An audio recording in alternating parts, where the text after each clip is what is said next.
वर्धा जिल्हा ओबीसी संघटनेचा अध्यक्ष भरत लोकरे बोलतोय। आज कराड तालुका ओबीसी संघटनेच्या वतीनं तहसीलदार कचेरी कराड या ठिकाणी ओबीसींचं आंदोलन झालं। या आंदोलनामध्ये हजारो कार्यकर्ते ओबीसीचे उपस्थित होते। आमची जी मागणी आहे ती मागणी अशी आहे की ओबीसींची जातनिहाय जनगणना झाली पाहिजे आणि ओबीसींची जातनिहाय जनगणना केली होती, त्यानंतर काँग्रेस पक्षाने केली नाही आणि आता सत्तेवरती असणाऱ्या या भाजप सरकारसुद्धा करत नाही। आम्हाला हूल देण्याचा प्रयत्न या सरकारचा सुद्धा चालला आहे। पंतप्रधानांनी 2 वेळा घोषित केलं की ओबीसीची यावेळी आम्ही जातनिहाय जनगणना करणार म्हणून, परंतु जनगणनेसाठी जे 33 प्रश्न निवडलेले आहेत त्याच्यात SC ST आहे परंतु ओबीसीचा उल्लेख नाही। तुम्ही या देशातील 60% समाजाची जर फसवणूक करणार असाल तर पुढच्या वेळी तुम्हाला सत्तेवर ठेवायचं का नाही हे आम्ही ठरवणार आहोत आणि ती ठरवण्याची वेळ आता आलेली आहे।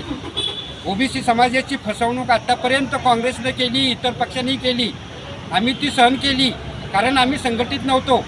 आता आम्ही संघटित झालेलो आहोत आणि त्यामुळं आमच्याशी पंगा लेण्याचं काम भाजपचं सरकारनं करू नये, नाहीतर पुढच्या वेळी तुम्हाला सत्तेवर न येऊन देण्याचा घाट आम्हाला घालावा लागेल।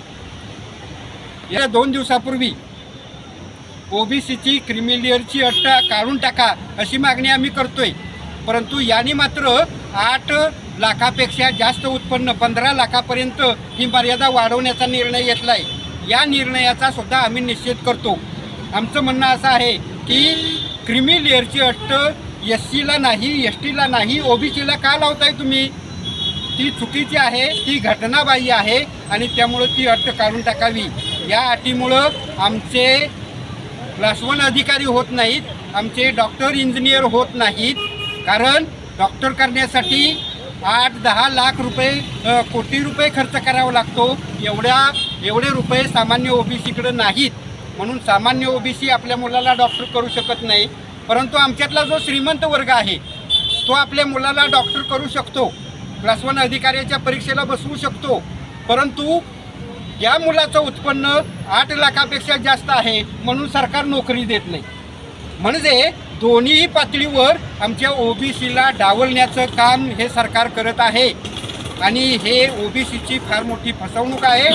क्रिमिलियरची अट काढून टाकावी ही आमची रास्त मागणी आहे आणि ती मागणी शासनानं मान्य करावी। यासाठी आजचं जे आंदोलन आहे ते आंदोलन